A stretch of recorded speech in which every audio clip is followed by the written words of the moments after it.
Benvenuti al Giro del Mondo in 80 giorni, a cura di Radio Nostra, ogni martedì sera in diretta streaming dalle ore 21. Allacciatevi le cinture. Si parte. Buon ascolto.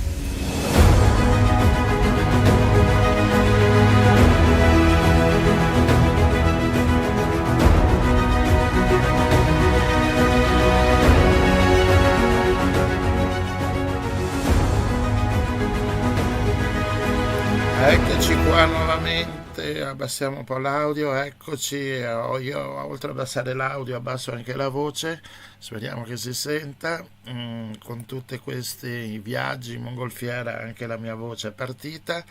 Con me sul cestello c'è Rossella, ciao Rossella. Ah no, un attimo, ecco adesso Non era puoi vero? partire, puoi partire adesso. Buonasera Gianluigi, buonasera a tutti gli ascoltatori. Avevo buttato giù un sacco di zavorra per volare un attimino più in alto. Volare alto, mi sembra Esatto. buon obiettivo. Va bene, abbiamo grandi ospiti anche questa settimana per questa ottava puntata, se non sbaglio, sì. E quindi andiamo subito col primo brano di Barbato, nostro amico Barbato napoletano, cantante napoletano, avvocato tra l'altro, con Superstiti.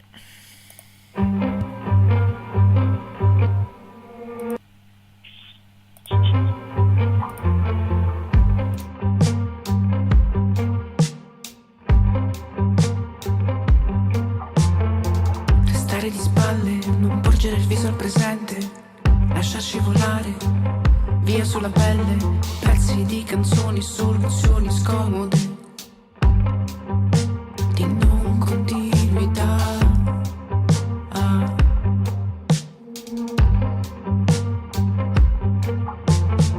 Sorrisi nascosti, dietro chi bassi, lanciati come sassi dai cavalcavia.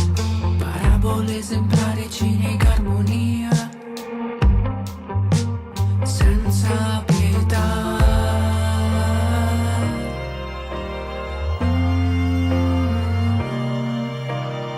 Se intanto fuori va in scena il disastro, scatta una foto e salva questo collasso. Va tutto bene, è tutto a posto.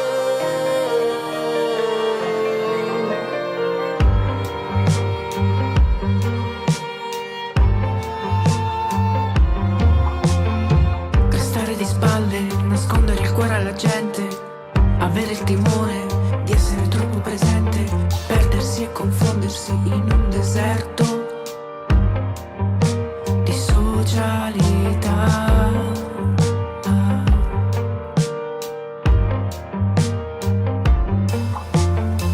Contratti sfuggenti, da mondi distanti, giganti anacronismi, poca fantasia, distratti momenti di lucidità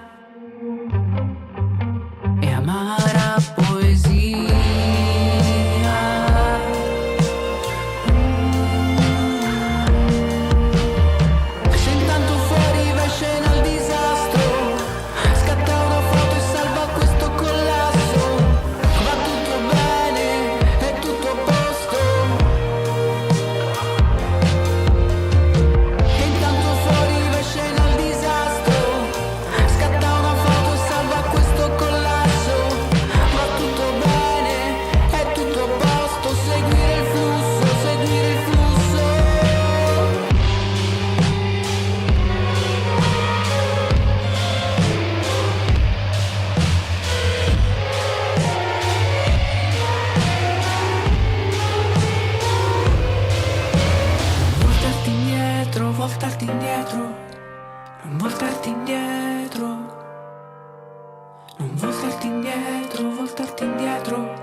Barbato Superstiti su Radio Nostra, la voce va e viene. Io direi, Rossella, visto che ho la voce un po' così, di non muoverci tanto con la mongolfiera, di restare in zona.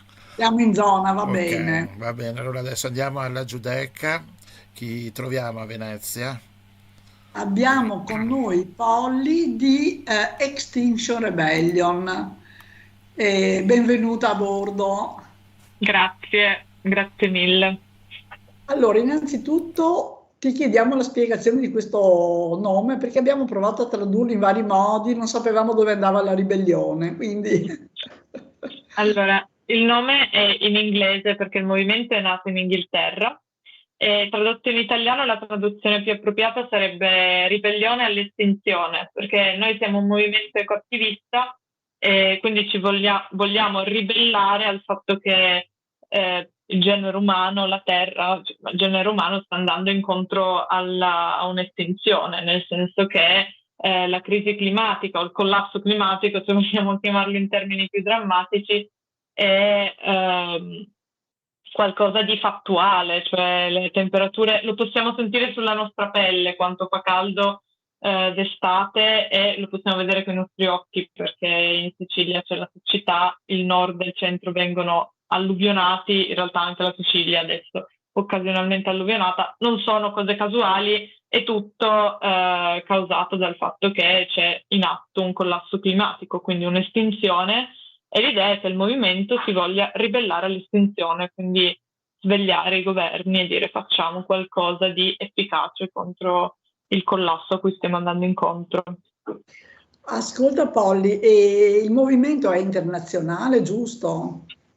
Sì, esatto, è un movimento che nasce in Inghilterra nel 2018 e poi tra il 2018 e il 2019 c'è stata una ribellione, noi chiamiamo così le nostre azioni, molto grande in Inghilterra che ha portato il movimento a essere conosciuto a livello internazionale e quindi sono nate poi, diciamo, estensioni del movimento in altri luoghi dell'Europa e del mondo in realtà, perché c'è anche per esempio XR Ghana, ci sono molti XR nel sud dell'America, c'è Extinction Rebellion negli Stati Uniti, c'è anche a Tokyo e in Italia è arrivato nel 2019 e poi appunto si è diramato nella nostra penisola.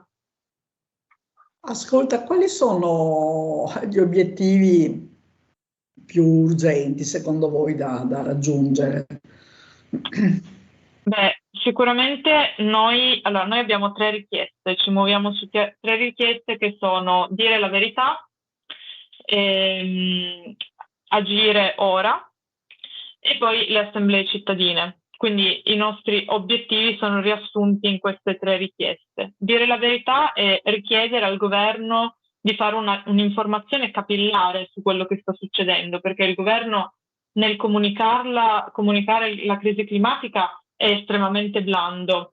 Agire ora perché ce lo dicono gli scienziati dagli anni 50, per fare qualcosa contro la crisi climatica bisogna agire in questo momento, nel senso che devono cambiare le cose adesso in maniera radicale, non basta fare dei cambiamenti blandi nel tempo, si parla sempre del fatto che sono cambiamenti che richiedono tempo, noi non abbiamo tempo, abbiamo già superato tutte le soglie che gli scienziati avevano detto essere molto pericolose per noi e ogni anno si aumenta un pochino di più, ma non è così. E poi le assemblee cittadine sono una richiesta rispetto alla democrazia, nel senso che noi vorremmo una democrazia più partecipativa, quindi vorremmo che le decisioni in questo senso sulla crisi climatica e non solo fossero prese attraverso questo strumento che è quello delle assemblee cittadine. Per il momento non è che vediamo molte di queste cose, no? Tipo le assemblee cittadine. Purtroppo no, sono state tentate in alcuni casi, per esempio a Bologna c'è un'assemblea cittadina, però appunto noi continuiamo a fare azioni proprio perché crediamo ancora che la democrazia possa fare qualcosa e che il nostro governo possa fare qualcosa per noi, perché proprio l'idea è che noi vogliamo deresponsabilizzare il singolo, nel senso non è che basta chiudere il rubinetto quando si lavano i denti o spegnere la luce. serve che le persone che noi votiamo dall'alto prendano decisioni capillari per tutti noi. Ascolta, e le azioni che voi fate sono azioni abbastanza sceniche, diciamo, no? Cioè che creano un certo impatto anche così visivo, anche se magari non siete tantissimi, però come agite? Beh, le nostre azioni si chiamano azioni dirette non violente, quindi dirette nel senso che noi andiamo direttamente su un target a cui vogliamo parlare, può essere il governo, può essere per dire la RAI, insomma, dipende un'azienda in particolare, che creano disruption, quindi che creano un qualche fastidio, e il fastidio è diciamo per attirare l'attenzione, non è perché ci piace dare fastidio così casualmente. E poi non violento ovviamente è un elemento chiave del nostro modo di agire, la non violenza e la resistenza passiva, quindi non andare contro quello che dicono per esempio le forze dell'ordine, ma spiegare che noi siamo lì per un motivo e ci rimarremo finché non ci portano via loro. E poi effettivamente, come dicevi tu, Rossella, la parte scenica è una cosa propria di XR che ha una grandissima importanza, mediatica principalmente, e anche perché se il messaggio è chiaro, con uno scenario molto chiaro e una scenografia proprio che arriva subito, è più facile che il nostro messaggio venga consegnato alle persone che lo vedano correttamente. Siamo una specie di, un po' come fa anche Greenpeace, no? Sì, in qualche modo anche come... Io parlo come azioni, no? Come azioni così improvvise e spettacolari, chiamiamole. Sì, esatto. Poi un elemento molto importante che ci contraddistingue è proprio quello del voler creare un fastidio, quindi a noi non importa solo essere scenici, importa anche portare dei cambiamenti nel quotidiano delle persone o dei luoghi in cui andiamo a fare le azioni, che creino l'elemento della sorpresa proprio e che creino una qualche difficoltà, perché comunque noi parliamo di cose difficili. Certo. Ascolta, e il seguito che avete è composto da giovani, immagino, soprattutto. In realtà Extinction Rebellion ha il pregio di essere un movimento molto intersezionale e intergenerazionale. E ci sono sia persone, diciamo, molto adulte, anche in pensione, che decidono nel momento in cui vanno, pardon, Decimo ha deciso che voleva venire in call, e persone insomma che sono nel momento in cui si pensionano decidono di dedicarsi di nuovo all'attivismo, persone di media età, per esempio durante il G7 potete vedere sui social, credo che l'abbiamo messa, una fotografia di una mamma con un bambino, perché è una ragazza che si è unita al movimento intorno ai 30 anni, ha avuto un figlio e a Torino ha deciso di portarlo con noi in azione, e ovviamente perché è una situazione in cui è tutelato questo bambino.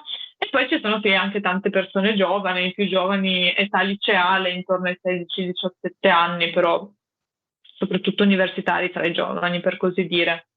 Però magari in azione questo si vede di meno, che c'è tanta intersezionalità, intergenerazionalità, ma ci sono tanti ruoli, cioè la macchina di XR per lavorare ha bisogno di tanti ruoli, e quindi anche il supporto di persone che magari non sono in prima linea è molto importante. Però in realtà ci sono una buona quantità di persone anche piuttosto adulte che vengono in azione con noi. Se guardate le foto di Roma, cioè, si vede abbastanza questa cosa. Sì. Ascolta, e niente, cioè, quali sono secondo voi gli obiettivi più urgenti adesso? Perché giustamente prima dicevi non c'è più tempo, no? Effettivamente c'è ancora qualcuno che nega, che ci sia un cambiamento climatico, ma d'estate fa caldo, è logico, no? E infatti il punto non è che fa caldo, il punto sono questi eventi estremi in un senso o nell'altro che, vabbè, per contrastare, perché poi nel nostro piccolo magari ognuno di noi cerca di essere virtuoso, però a parte che non tutti, insomma, no? Non c'è tantissima sensibilità forse su questo ancora. E in più poi ci sono le grandi aziende, ci sono i paesi in via di sviluppo, quindi come si fa? Da dove si comincia? Questa è una domanda molto bella che probabilmente ci richiederebbe molto più tempo di quello che magari possiamo dedicare questa sera, però noi di XR crediamo che le soluzioni non dobbiamo portarle noi come movimento. Le soluzioni ci vengono consegnate dagli scienziati da anni, ma non parlo di anni tipo 5 anni, parlo di anni tipo 50-60 anni. E i governi continuano a non ascoltarlo, o meglio, l'altro giorno stavo parlando con un ricercatore polare che è stato alla COP29 come osservatore, come scienziato, in quanto persona che esperisce la crisi climatica nel suo lavoro, e lui mi diceva: il problema è che non siamo ascoltati, è che ci ascoltano e poi ci ignorano. Quindi la questione è che gli obiettivi non dobbiamo portarli noi come movimento, noi vogliamo che il governo incominci a ascoltare la scienza, perché noi come movimento ci basiamo sulla scienza, e quindi porti a prendere delle decisioni effettivamente efficaci. Sì, no, molto chiaro questo aspetto, è anche interessante, forse vi distingue anche da qualche altro movimento, e quindi in Italia comunque c'è una rete abbastanza diffusa di questi gruppi, diciamo, no? Che dicevi che agiscono in maniera naturalmente in sintonia con i principi generali, ma poi in maniera abbastanza autonoma. Sì, nel senso che noi abbiamo un'organizzazione orizzontale, quindi non è che arrivano delle decisioni dall'alto che poi vengono sparse sul territorio. XR può nascere, nel senso, nel momento in cui una persona legge la dichiarazione di ribellione, che si può trovare sul sito di XR UK, che è il primo XR, che è Extinction Rebellion, che è nato, e decide che aderisce a quei valori, può far nascere un nuovo gruppo locale. E qua in Italia in realtà siamo molto ben diffusi, magari alle persone che ci ascoltano interessano i gruppi del Veneto. Noi siamo a Venezia, sicuramente essendo il capoluogo c'è un gruppo abbastanza folto, a Padova, a Verona, a Vicenza, e in Veneto siamo in queste città qui, però poi ci sono molti gruppi in tutta Italia, a Torino, in Puglia, a Palermo in Sicilia, a Trento. Sta riprendendo piano piano il gruppo, quindi sì, siamo molto capillari sul territorio. Se ci cercate ci trovate. Sì, no, noi in realtà abbiamo molti ascoltatori locali, ma anche molti in Italia e nel resto del mondo, perché abbiamo queste ambizioni internazionali. Anche grazie a una rete nostra, che non sono ribelli contro l'estinzione, però insomma sono persone un po' sensibili, ecco, a questo argomento della sopravvivenza di questo bellissimo pianeta che ci è toccato in sorte. E vorremmo continuare ad avere questo come posto da abitare. Sì, mi dicono da casa che ho dimenticato il gruppo di Treviso. Scusate Treviso, io vi voglio molto bene. Chiedo perdono, io sono di Torino, mi sto ancora ambientando in Veneto, ok? Ascolta, il problema con questo governo è che adesso vi mettono delle responsabilità non da poco, insomma, per fare queste esibizioni. Sì, queste azioni, penso che tu ti riferisca principalmente al DDL sicurezza, Esatto, che è in votazione domani, credo, no? Al Senato, o in questi giorni. Sì, tantissimo, in questi giorni. Sì, ancora una volta questo DDL sicurezza crediamo che sia un po' sintomo di una direzione che sta prendendo il governo, non ultimamente, ma da anni, e non è una direzione solo nazionale nostra, ma internazionale, cioè una direzione verso la militarizzazione e il soffocamento delle proteste. In particolare in questo DDL quello che toccano come movimento, a parte appunto si parla molto del divieto dei blocchi stradali, a noi non tocca perché noi non facciamo blocchi stradali da anni, perché abbiamo capito che non funzionavano, quindi abbiamo smesso di farli. Però per esempio un esempio lampante è che uno degli articoli di questo DDL parla delle rivolte in carcere, che sarebbero puniti in un certo modo.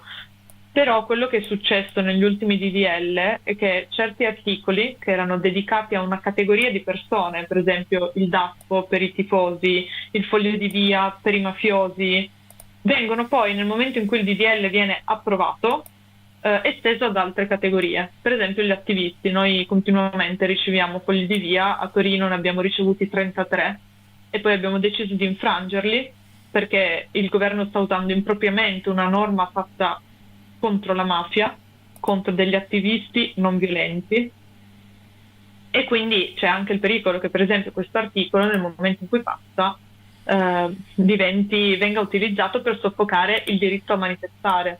E il diritto a manifestare non è una cosa che tocca solo Extinction Rebellion, ma tocca a tutte noi personalmente. Certo. Sì, in effetti è successo sui giornali di oggi o di ieri, mi pare a Venezia, appunto, 2 attiviste di un'altra associazione che hanno avuto il DASPO perché hanno manifestato a San Marco in piazza e anche lungo delle calli vicino a Trari Alto e San Marco. Mm-hmm. Sì, esatto, cioè c'è questa stretta sempre più autoritaria del governo che noi notiamo soprattutto perché ultimamente nelle azioni ci portano via subito. È successo a Bologna ed è successo anche a Roma, a Bologna a fine luglio, a Roma adesso quando ci avete viste. E appunto è successo, di solito la polizia arrivava e ci lasciava lì ore, invece adesso tendono a portarci via subito, il prima possibile, quasi come se non volessero che le persone vedessero cosa stesse succedendo. Esatto. Credo che tu possa togliere i quasi. Esatto.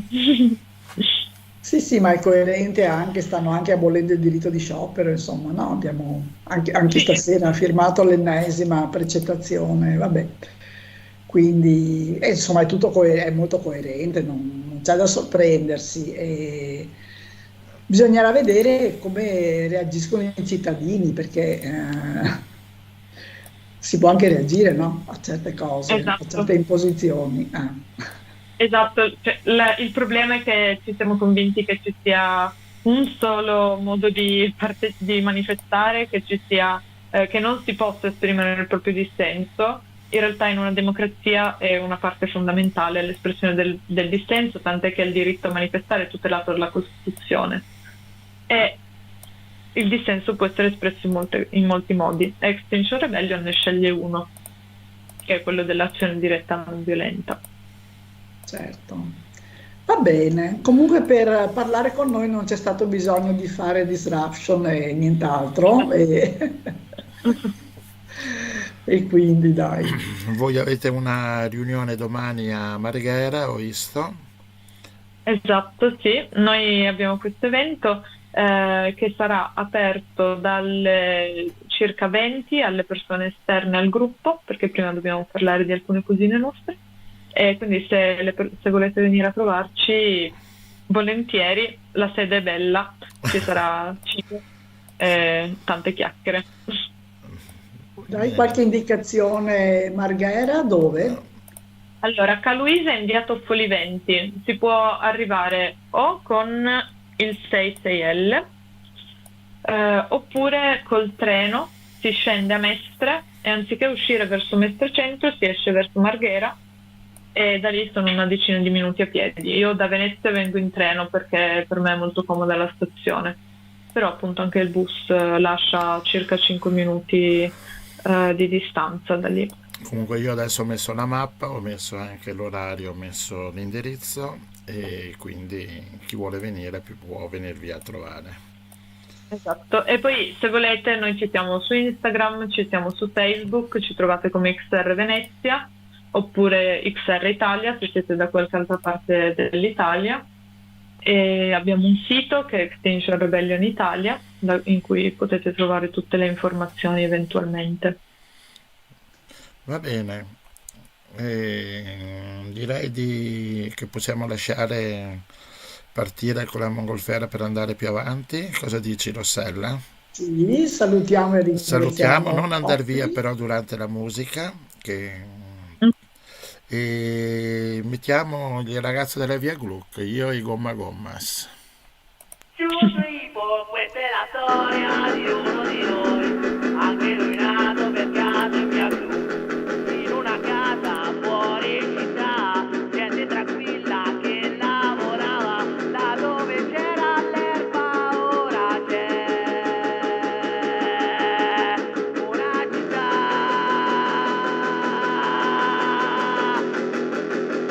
e quella casa è in mezzo al verde ormai, dove sarà?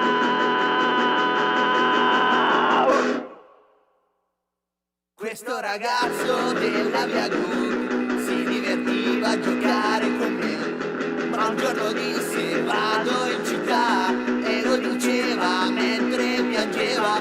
Io gli domando amico non sei contento? Vai finalmente a stare in città. La troverai le cose che non hai avuto qui.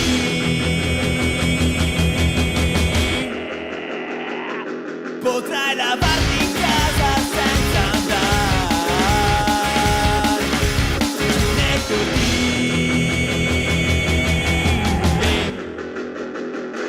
Mio caro amico disse qui sono nato, in questa strada ora lascio il mio cuore. Ma come fai a non capire? È una fortuna per voi che restate a piedi nudi a giocare nei prati, mentre là in centro respira il cemento. Ma verrà un giorno che ritornerò ancora qui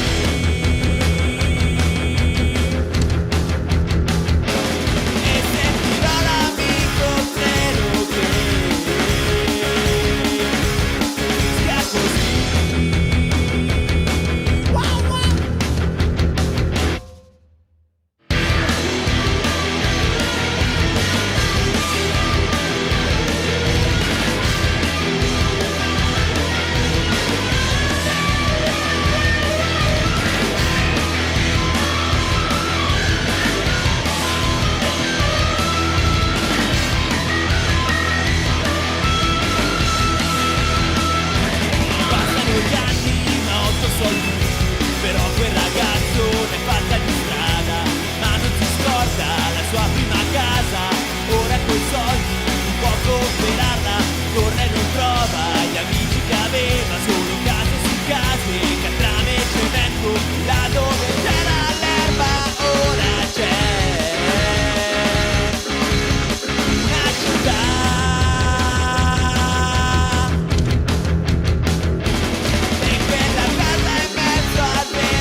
Eccoci qua, tornati con la nostra mongolfiera e Rossella, noi voliamo subito a Scorzè con la nostra mongolfiera dove troviamo Graziano Pizzolato. Buonasera, signor Graziano. Buonasera, buonasera Gianluigi. Benvenuto a bordo. Allora, Grazie. perché abbiamo chiamato Rossella Graziano? Perché Graziano ha vinto un premio che ci piace tantissimo, che è un premio organizzato da Veneto Agricoltura e che ha a che fare con gli alberi, che è un tema insomma anche di grandissima attualità, perché si parla molto di alberi per contrastare il cambiamento climatico. Ci vuole raccontare un po', Graziano, la sua attività con gli alberi? Salve Rossella. La mia attività con gli alberi inizia molto lontano, nel 1980, quando giovane ragazzo del servizio civile, lavoravo presso l'Istituto Don Orione prestavo servizio di Chirignago e in quella sede ho trovato un sacerdote che mi ha insegnato a seminare le querce. Poi andavamo nelle primavere, andavamo per gli istituti, le scuole elementari, medie, a fare la festa degli alberi, a portare tutte queste piantine per piantarle su questi istituti per questa attività. E poi, finito il servizio civile, avevo un pezzettino di terra e ho piantato 2 ghiande e da lì è partita questa passione che oggi è una passione sfrenata per gli alberi. Fondamentalmente penso, come avete detto bene voi, che un contributo alla questione climatica la può dare chi è sulla Terra da molte migliaia di anni, per non dire milioni di anni prima di noi, cioè gli alberi, che sono sempre stati presenti in questo pianeta. Quando ha iniziato la vita hanno iniziato gli alberi e da lì è nata questa passione, da questo convinzione e dal fatto che la sento dentro, insomma. E un po' alla volta, tutti gli anni pianto 100, 200, 300 alberi, 1000, dipende da che terreni trovo. Caspita, appunto, ma quali sono i terreni che adopera? Sono terreni a volte anche personali che trovo, a volte di privati del paese, che magari hanno qualche terreno che mettono a disposizione per motivi che non lo vogliono più coltivare o perché anche a loro piace la questione degli alberi. Hanno visto un po' quello che ho fatto io attorno a casa e dicono anch'io voglio fare una cosa del genere. Fa E da là, tendenza, insomma. sì, esatto, un po' così. Abbiamo fatto un gruppo di persone, piantatori di alberi, con gruppo WhatsApp. Io dico siamo piantatori di alberi a chiamata, perché ogni volta che si chiama la domenica ci troviamo sempre in 50, 60, 70 a piantare alberi. Da lì abbiamo coniato anche un motto un po' divertente, un po' mezzo dialetto, mezzo italiano: chi avanghe venghi. Bella questa qua, chi avanghe venghi. Poi un nostro amico ha detto: ma venghi anche chi non avanghe. Anche perché tutti, suppongo, perché poi suppongo che poi ci sarà qualche festa, no?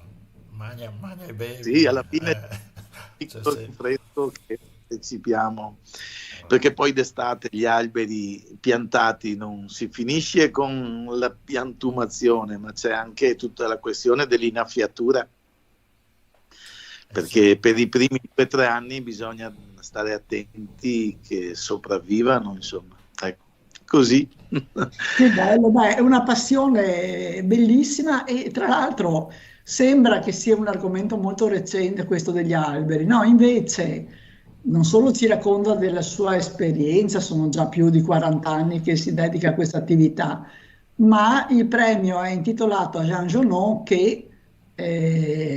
quindi che aveva, se non sbaglio, pubblicato addirittura un romanzo su questo.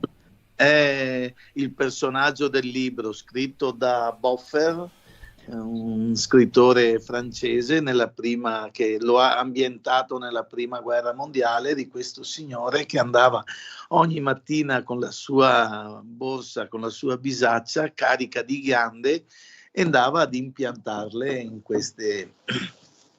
questi terreni così un po' desolati. Questo libro che è un libricino, ha avuto anche molto successo, perché quando tu parli di Jean Genot molti sanno chi è. Che bello! È una sensibilità magari nascosta, ma che molte persone hanno dentro di sé, insomma, questo desiderio. E ci dice delle cose molto confortanti, perché spesso è un po' così mortificante vedere che vengono tagliati alberi di qua e di là perché sporcano, perché danno fastidio, perché non si sa mai se cadono. E invece in realtà insomma ci sono anche tante persone sensibili all'argomento e questo è Io molto confortante. volta che chiami le persone, anzi qualcuno mi telefona, aggiungimi anche me al gruppo che se ho tempo vengo, e questo è bello, insomma. La cosa interessante appunto perché lei è un imprenditore e è un imprenditore di gran successo, no? Perché assieme al fratello avete avviato questa vostra azienda dal nulla, adesso siete tra i top a livello anche mondiale nel lavoro di profilati, credo, no? Infatti ho visto il vostro sito, cioè c'è di tutto, dai frigoriferi, dalle auto a qualsiasi cosa. Vi Sia si- macchine che filati. Sì, esatto. Ma E quindi è che tu la da... una cosa complessa. Forse gli alberi le lascia anche il tempo così di, con gli un po' alberi di appunto, relax, trovare un po' di relax tra gli sì, sì. alberi. Una cosa che io ho detto anche, che secondo me nelle scuole si dovrebbe insegnare i nomi degli alberi, perché se tu conosci una persona, per nome, quella persona diventa un amico. Nei paesi tante volte ci si conosce tutti e tutti sono amici, e pertanto si ha a cuore quella persona. Insegnare i nomi vuol dire prendere confidenza con quella pianta, altrimenti sono solo tutti salici, tutti platani, tutti pioppi. Invece abbiamo tantissime varietà di alberi che conoscere il nome vuol dire quasi accarezzare quella pianta. Una cosa che penso io così, insomma. Sì, No, no, è vero, è bellissimo, ma è lo stesso discorso delle persone, no? Quando dicono, non so, in guerra, no? Sono morte 50 persone, che peccato, vabbè, poi invece sono morte 2 persone, nome e cognome, quanti anni avevano, dove vivevano, e ci Certo. fa tutto un altro effetto, insomma, quindi sì, e poi anche un po' contribuire, ha ragione, sì, è molto bella questa cosa che ha detto. E riconoscere gli alberi e anche le loro caratteristiche, anche rispetto all'ambiente in cui si trovano, insomma, no? E prima guardavo un po', per esempio, il sito di questo prealberitalia.it e dice cercate di piantare alberi autoctoni o specie non invasive, perché poi c'è anche quello, insomma, voi come le scegliete le essenze che piantate? Come si diceva a quell'incontro, la specie autoctona in sé non esiste, perché bisogna mettere una data di cui una è autoctona, perché in base ai cambiamenti climatici piante sono scomparse, piante sono venute. Sì, è importante, e noi lo facciamo, mettere piante che siano qui da noi da un centinaio d'anni almeno, specie che hanno scelto di vivere qua. Perché se tu metti, non so, piante esotiche, magari vivono lo stesso però o diventano invasive o non riescono ad espandersi perché non sono del luogo. Però nella pianura padana abbiamo talmente tante specie e l'autunno più della primavera ci mostra lo spettacolo di colori che le piante autoctone possono dare. Perché il foliage oggi, se sei sui colli urbani o in altre località, è stupendo. Vero, Certo. vero. E infatti, che vabbè, si sente una grandissima, come posso dire, contiguità con le piante, con gli alberi, no? Ne parla come se fossero, cioè sono degli esseri viventi con i quali magari non si comunica a parole, però Adesso la Comunità Europea ha stanziato 4 milioni di euro per capire dove sta l'intelligenza delle piante. Perché a modo loro hanno un'intelligenza, chi dice sia nelle radici, chi dice sia nelle foglie, nei rami, però io non sono così, però credo che le piante sentano se gli si vuole bene o se non si ha un rapporto positivo con loro. certo, assolutamente. Ma leggevo ieri un articolo, dice che le piante quando soffrono la sete emettono delle vibrazioni Ah sì. e queste vibrazioni sono percepite da un certo tipo di falene che scelgono dove deporre le uova a seconda della pianta, se è più o meno sofferente. Quindi sì, c'è un mondo veramente che noi ignoriamo. Non so, molti di noi, ecco, diciamo, ignorano proprio. Allora, progetti. E acace, per non farsi mangiare dalle giraffe, riescono a mangiare la prima, la seconda acacia, poi emettono un profumo che va alle altre acace che trasformano chimicamente e non rende più buona l'acacia per la giraffa. Cioè, è un mondo che stupisce ad ogni passo. Sì. E vabbè, prossime iniziative?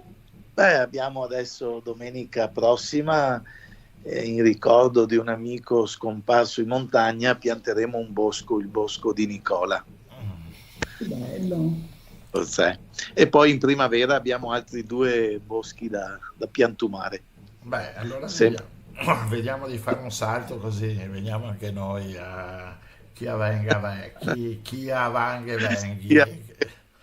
Noi magari veniamo col microfono invece che la vanga. Ma... Uno dà la mano che riesce a dare, le piante apprezzano tutto. Certo.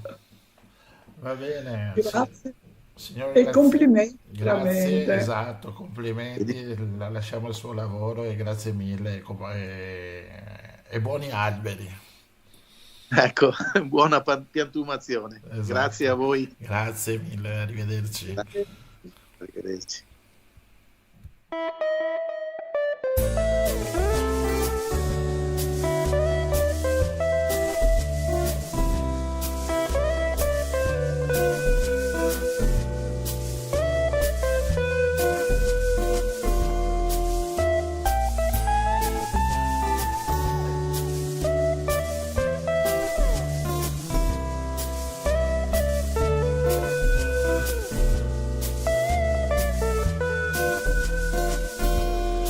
Toto je hlavná a toto je dom. Tu bárs fajn sa cítim, tu bárs šťastný som. A toto je hernát a toto je kôň a tu je náš krásny Orbán Toroň. Toto je Bandy a Bandy je náš, Bandyho hotdog, kým neochutnáš. Prichádzaš o šancu zažiť náš raj, čo ponúka Bandy a Košický kraj. Kosicki blues, blues, blues, Kassai blues. Kosicki blues, blues, blues, Kassai blues.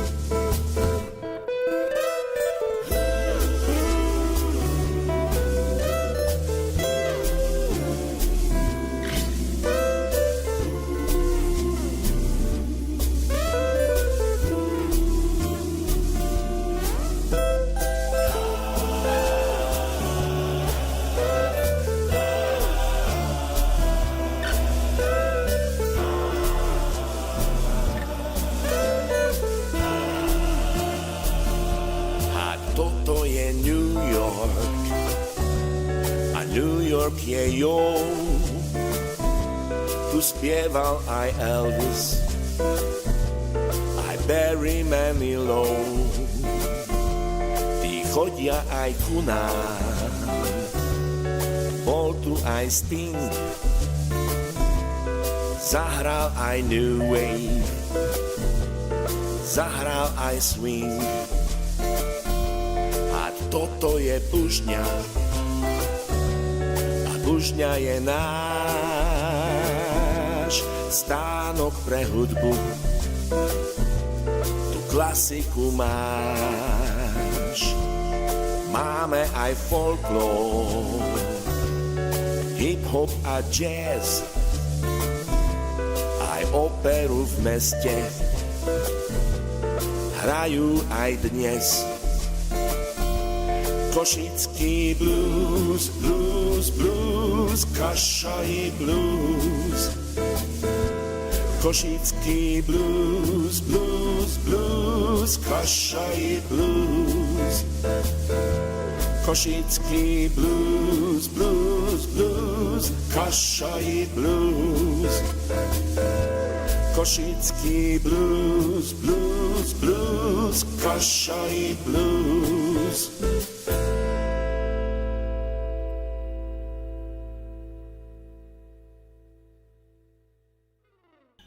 Eccoci qua nuovamente, Rossella, ma da Salzano non è che ci impieghiamo tantissimo con la nostra mongolfiera ad arrivare al prossimo ospite, ci alziamo e ci abbassiamo subito perché siamo arrivati a Mira, Mira, Mira l'olandesina, una volta c'era lo slogan pubblicitario. Perché siamo arrivati a Mira, Rossella? Perché abbiamo il piacere di avere con noi il sindaco di Mira, che è stato molto disponibile, che è Marco Dori, e noi gli abbiamo chiesto di intervenire sulle casette per l'acqua. Buonasera sindaco. Benvenuto. Buonasera. Benvenuta nella nostra mongolfiera. Grazie per il passaggio.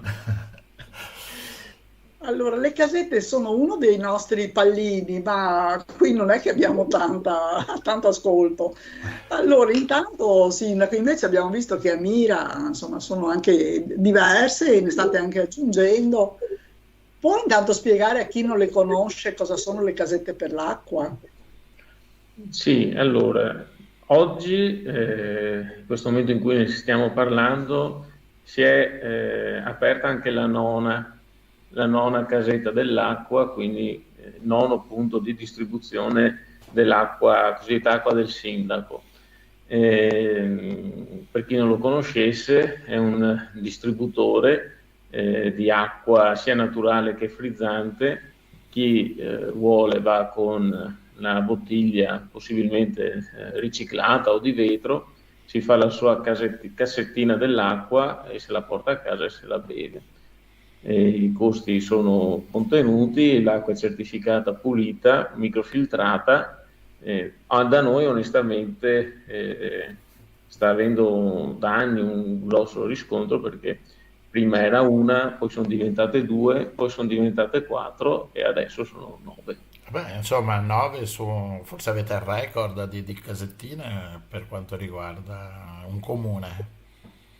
Allora, il comune di Mira è anche un comune molto vasto, perché siamo circa 38.000 abitanti, 7 frazioni, quindi la logica dell'amministrazione è stata quella di, dopo averle inserite nei 2 centri più grandi che sono Mira e Oriago, dove ognuno di questi ha 2 casette, coprire l'intero territorio, e devo dire che abbiamo fatto una manifestazione di interesse e sono arrivate diverse richieste, e le stime, insomma, che il distributore ci ha dato sono anche interessanti, perché ogni casetta ogni giorno eroga circa 150-190 litri.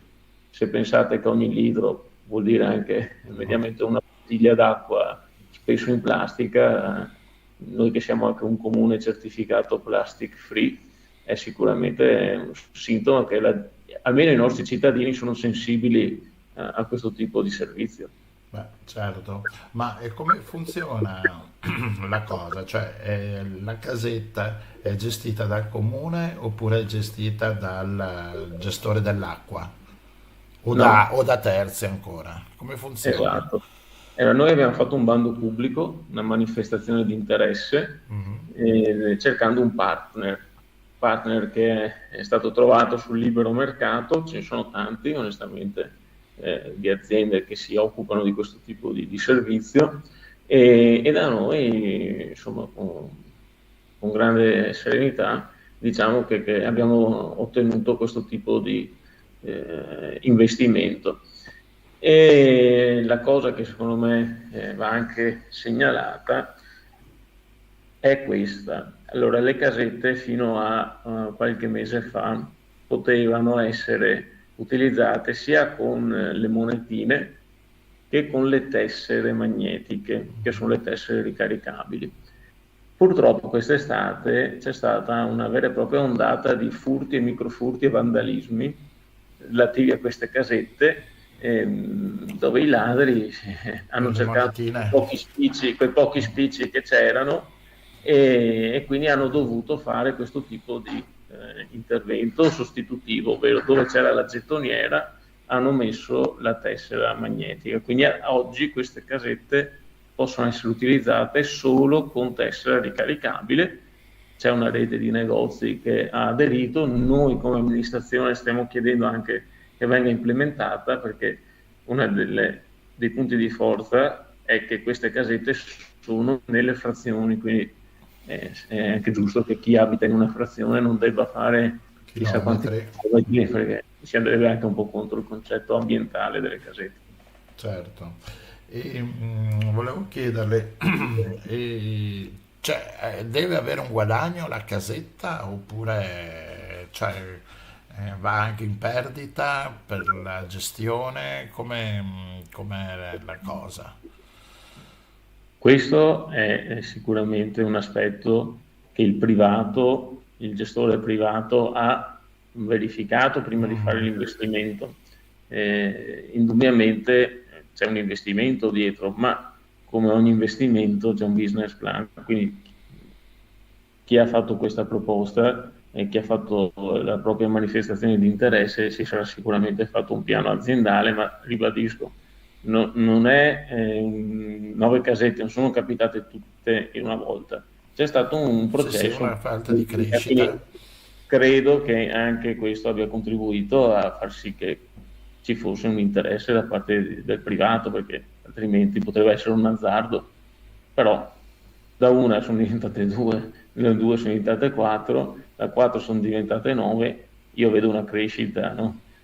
Ponderata, esponenziale, ma comunque una crescita vuol dire che in questi anni hanno reso.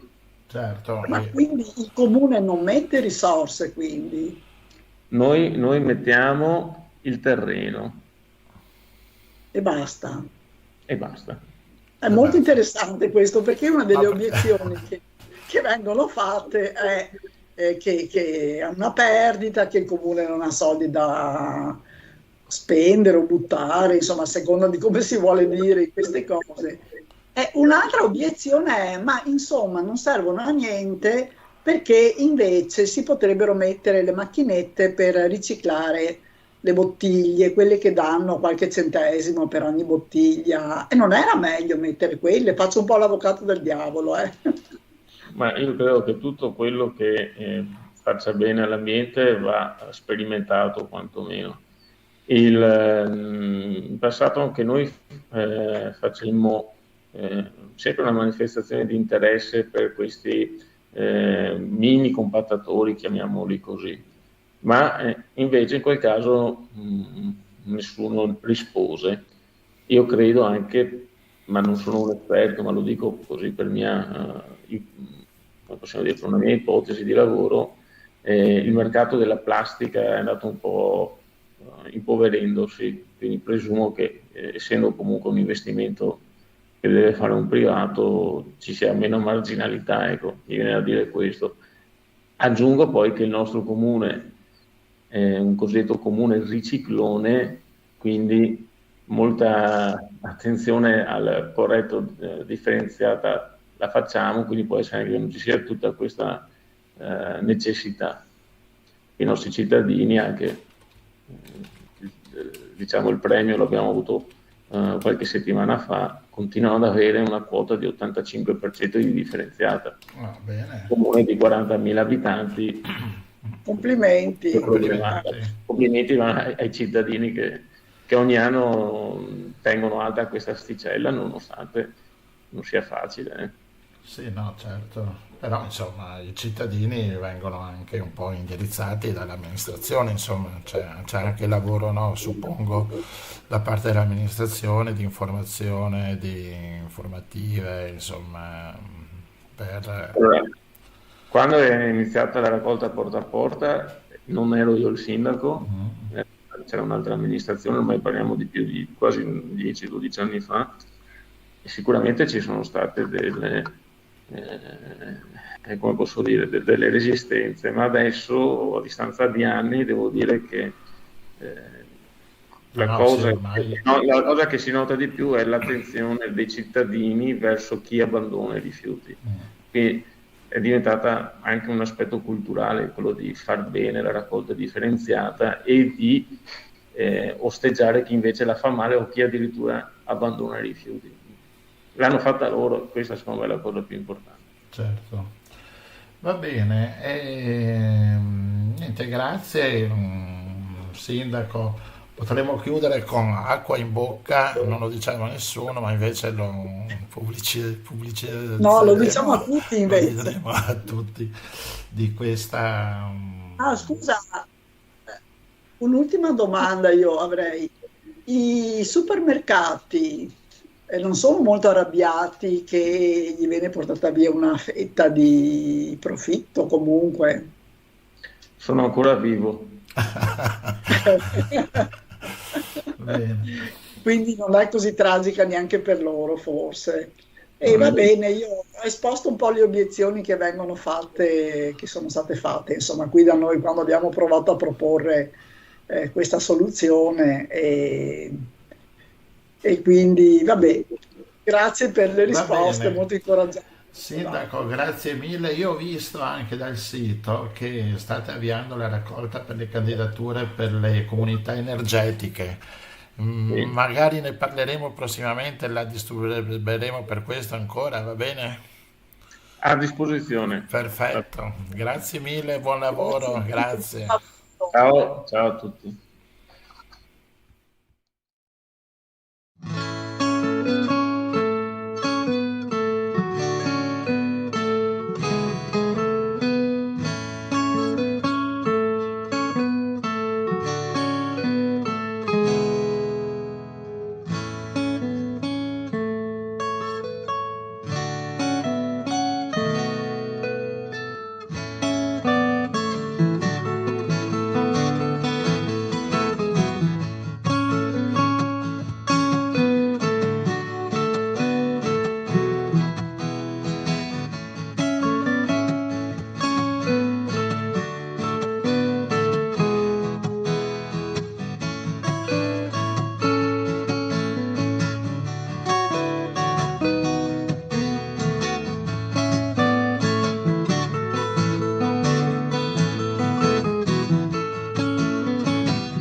eccoci di nuovo qui e come ogni puntata alla fine del nostro programma abbiamo l'ultimo ospite che è un musicista.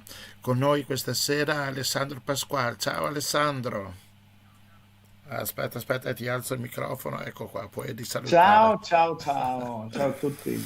Allora, come sapete, parliamo sempre di uno strumento musicale con Alessandro, chitarrista, come l'avete visto suonare, però lui non suona solo la chitarra, ma anche uno strumentino che è una chitarrina piccola, si può dire chitarrina piccola dello strumento che fra poco Ma andiamo è a uno parlare. strumento a corde che insomma ricorda la chitarra. In realtà deriva da uno strumento portoghese che si chiama cavaquinho o cavacchino. Io ho sentito anche brasiliani che ovviamente parlano il portoghese chiamarlo cavacchino, quindi non saprei come si pronuncia. Allora è uno strumento in cui adesso metto una fotografia di un film di cui il film è uno dei miei film Vediamo se indovino. ma suppongo di sì, dei miei film principali, cioè il più preferito da tutti, che a qualcuno piace caldo, con Marilyn Monroe che suona l'ukulele e parliamo Esatto. dell'ukulele. Sì, esatto. Alessandro, l'hai visto anche tu, suppongo, il film, anche secondo no? Sì. È fenomenale come film. E allora Parliamo questo dell'ukulele. ukulele, esatto, una chitarra appunto piccola con soli 4 corde, che però fa tutto con 4 corde. Sì, è uno strumento, sì, non è abbastanza completo, ecco. In realtà non ha una grossa estensione perché ha 2 ottave di estensione, ricorda un po' per certe cose il mandolino, anche se ha solo 4 corde, non ha delle coppie di corde. Per certe cose ricorda il banjo, per esempio, perché la corda più verso la faccia dell'esecutore, ecco, se fosse una chitarra bassa, si direbbe la corda più bassa. In realtà è accordata un'ottava sopra, è accordata in sol, si chiama sol rientrante, e è una caratteristica del banjo, ecco. Anche il banjo, la quinta corda che parte più o meno a metà tastiera è una corda cosiddetta rientrante, quindi è accordato in maniera particolare. Cioè, quindi le 4 corde quali sono? Le 4 corde sono la, mi, do, ecco, la nota più bassa dell'ukulele è il do centrale del pianoforte, ok? Il do centrale, e poi c'è questo sol rientrante che corrisponde al sol, al secondo rigo del pentagramma in chiave di violino. Quindi la nota più grave è un do centrale, già ci si sposta su un registro abbastanza acuto, e abbiamo 2 ottave di estensione. Sì, a farla grande, insomma, dipende poi dal modello. Ok, però con 2 ottave si riesce a fare abbastanza tutto, no? Perché è sempre è una chitarra da viaggio, è un po' troppo. Tipo se ci sono arrivato un po'. Letto, come? No? Se devi prendere un vagone letto e sei lì con tutto il tuo gruppo e c'è la tendina, è comodo avere uno strumento così. Sì, ma in realtà vabbè, era un omaggio alla grande Marilyn. Sì, è uno strumento a 4 corde, quindi ti permette comunque di accompagnare, di fare tutta quella che è la funzione ritmica e armonica della musica, ecco, senza avere come dire un registro più grave, però tutto sta in piedi, ecco, suonando l'ukulele. Non è che hai bisogno d'altro, l'equilibrio c'è il ritmo e c'è l'armonia, quindi si può fare. Come direbbe Frankenstein, si può fare. Sì, tanto per tornare ai film in bianco e nero. Esatto. E quindi, allora, in che anni? Cioè, sembra quasi che ci sia un po' la moda dell'ukulele ad anni alternate, non so, io la vedo così da fuori, magari non è vero niente. E ci sono degli anni in cui va e degli anni in cui si sta un po' in silenzio dell'ukulele, oppure c'ha una sua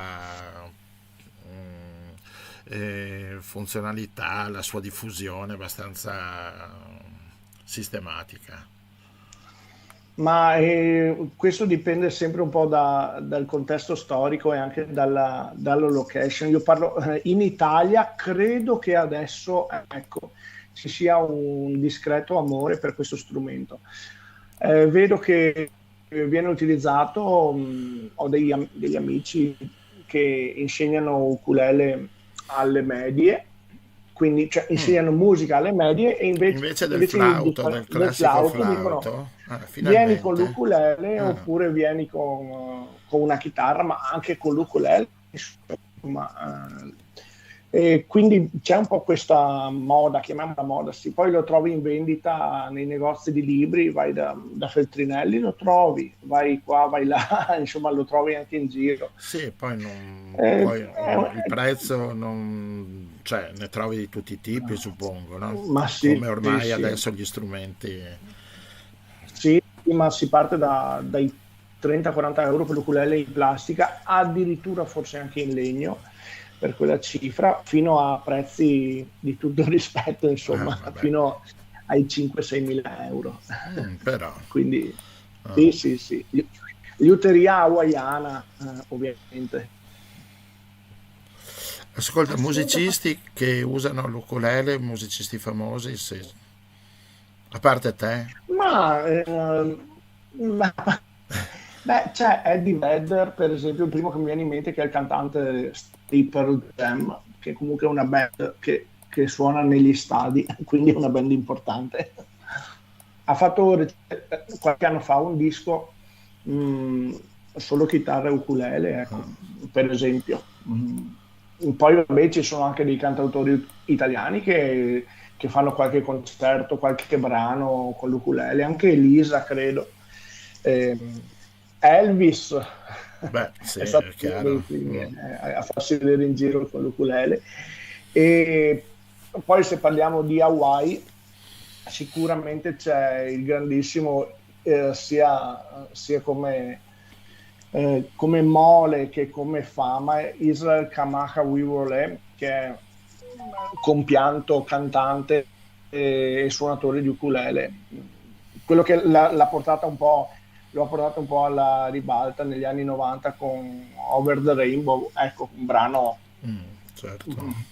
E con il medley appunto di Somewhere Over the Rainbow e What a Wonderful World. Insomma, è stato in classifica, ai vertici della classifica per un po' di tempo negli anni 90. Solo voce e ukulele, pensa a te. Rossella, volevi dire qualcosa? No, volevo chiedere, ma mi ha un po' già risposto, insomma, che tipo di musica si fa con l'ukulele, e ho capito un po', sì, rock, pop, anche musica tradizionale.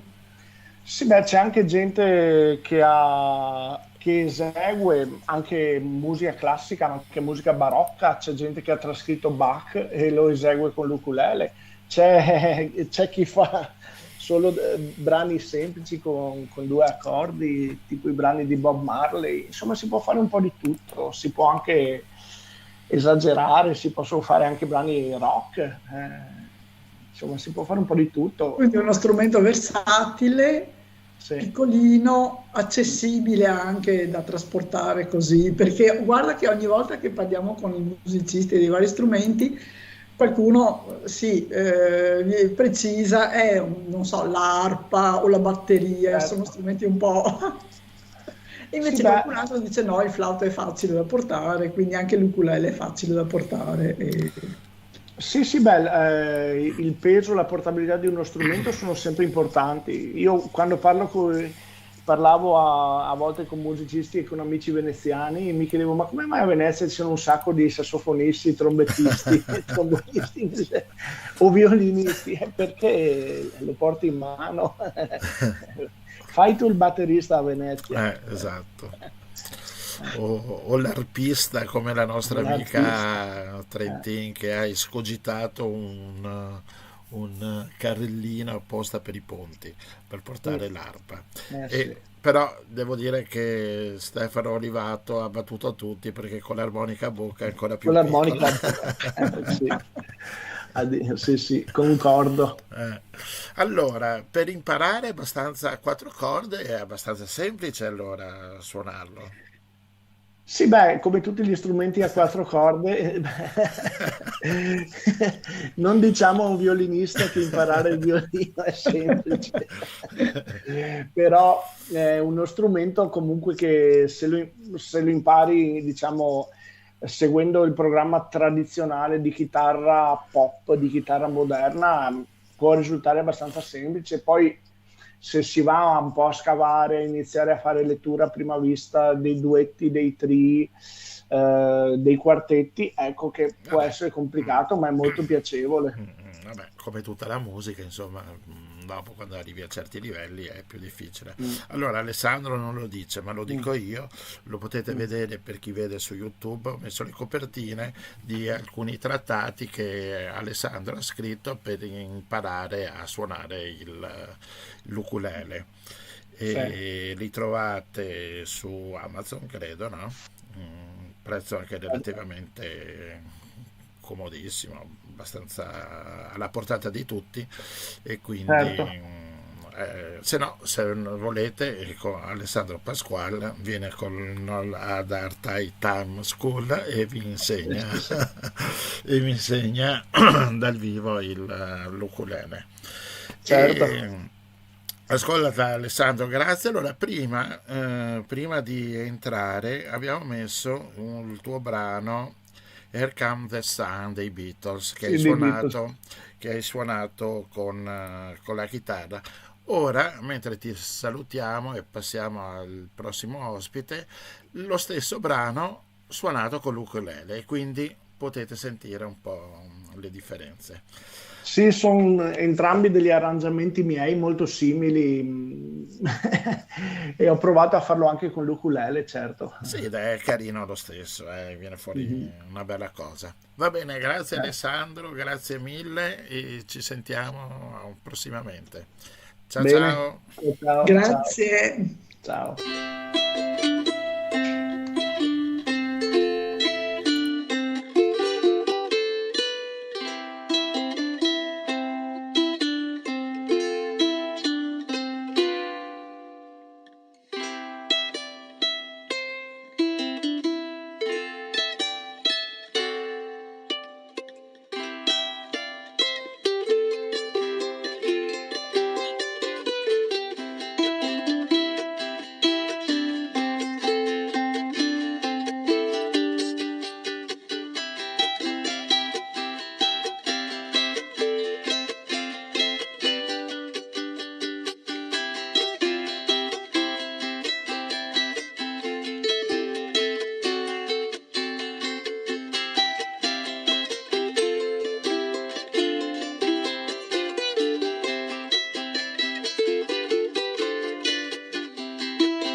finito. Eccolo qua, avete sentito Here Come the Sun, suonato con il banjo. Ottava puntata, non abbiamo finito però i nostri ospiti, Rossella, perché? No, non abbiamo finito perché, intanto lasciami ricordare che oggi è la giornata mondiale dei diritti umani e veramente ci sembra che in questo ultimo anno i diritti umani siano stati i più calpestati di sempre e invece che andare avanti andiamo indietro, come i gamberi, diceva mia nonna. E a proposito di diritti umani calpestati, abbiamo un vocale che ci manda il nostro amico Sami da Khan Yunis, nel sud di Gaza, e credo che non serva aggiungere niente a quello che ci racconta lui. Tra l'altro era un po' concitato perché sta collaborando con varie attività, con quelle che è possibile fare, hanno messo in piedi una cucina e poi sta collaborando anche con altre attività, insomma. E così ci racconta delle cose abbastanza tragiche. Ricordiamoci che ci sono tantissimi bambini che ne vanno di mezzo, ecco, che stanno morendo di fame, di ferite non curate, di amputazioni fatte senza disinfettante, senza anestesia, senza niente. E ogni volta si giustifica tutto con un qualche grande capo di Hamas, ma a questo punto penso che saranno anche finiti i capi, anche i sottocapi, i vicecapi, Sì, esatto. non so. È che Va bene. la militanza di Hamas, si genera sempre perché come vengono trattati i palestinesi è anche quasi ovvio, no? Che ci sia questo. È inevitabile, vero? Nonostante, ecco. Esatto. Ok, sentiamoci il messaggio che ci manda Sami. La situazione a Gaza, soprattutto nelle zone nord della striscia di Gaza, è molto preoccupante, soprattutto perché c'era un vero genocidio che stanno ammazzando la gente, poi c'è un crimine di guerra che stanno praticamente evacuando tutta la città di Beit Lahia, praticamente quasi sono 70.000 persone sono già evacuate completamente, è rimasta una città di 0 persone. Il resto la stessa cosa che hanno fatto a Jabalia, queste zone del nord, perché vogliono fare l'settlement dentro. Una situazione molto grave. Qui al sud praticamente le cose sono peggiorate moltissimo negli ultimi 2 mesi, dove ci sono tanti omicidi giornalieri, praticamente tanti bombardamenti, soprattutto nelle zone che chiamano zone umanitarie, praticamente che le stanno bombardando gravemente. Soltanto la terra hanno praticamente bombardato del accampamento, praticamente degli sfollati dove sono state morte più di 20 persone, altre 30 di feriti. Una situazione sempre più grave. Qui comincia anche la situazione grave, soprattutto anche al sud, dove sono da 2 mesi non sta entrando genere alimentare, niente farina, niente tutto. Tutti i benefici sono chiusi qui al sud della striscia di Gaza, soprattutto dove ci sono quasi circa 1.700.000 persone, sono praticamente lasciate senza farina, senza niente, perché Israele non fa passare l'aiuto umanitario. Anche le organizzazioni internazionali umanitarie non possono praticamente fare una distribuzione di aiuti perché non sta entrando niente. È situazione sempre più grave. E poi è stata la cosa più peggiore l'altra settimana, dove è stata la pioggia, dove è stato maltempo, praticamente la gente si è allagata, soprattutto quando c'è stato un alluvione che ha negato tanti praticamente di campamenti, soprattutto le tende sfollate. È situazione ancora grave perché non sta entrando nemmeno il carburante, il gas, niente, soprattutto ora che siamo all'inverno. Praticamente non ci sono niente per riscaldarsi, soprattutto per cucinarsi, perché la gente non ha niente di cucinare. C'è rimaste poche frutte, poche verdure al mercato, però prezzi praticamente partono da 10 euro fino a 20 euro praticamente al chilogrammo di frutte e verdure, situazione che la gente non può comprare perché la gente non sta lavorando, è una situazione sempre più grave.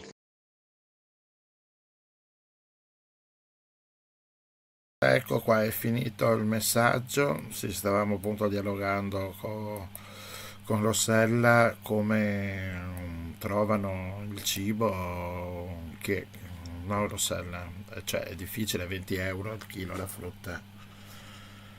No, no, ma infatti non la comprano. C'è una denutrizione mm, spaventosa e non ci sono neanche i beni essenziali, non c'è il pane che è la base, insomma.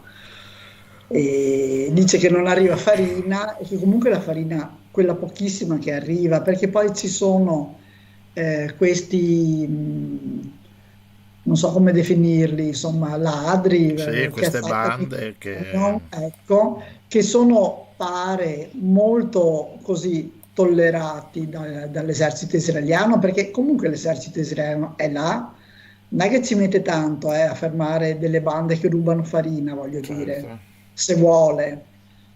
E poi se non vuole è un'altra storia, per cui no, è molto drammatica la situazione e adesso il mondo guarda da altre parti, quindi intanto le guerre si spostano e quindi boh, vedremo cosa succede. Intanto sta arrivando un altro inverno in tenda e quindi boh, vedremo Va se bene. se il mondo batte un Mm, colpo. esatto. E niente, io direi di mandare la sigla ci sentiamo Di dare martedì appuntamento prossimo, a no? martedì E poi prossimo, facciamo un po' le vacanze di certo, Natale. Perciò ultimo programma certo. martedì per il 2024, però la quinta serie continua ad andare avanti. Ciao a tutti e buonanotte, buongiorno, buon pomeriggio per chi ci ascolta. Ciao a tutti, grazie.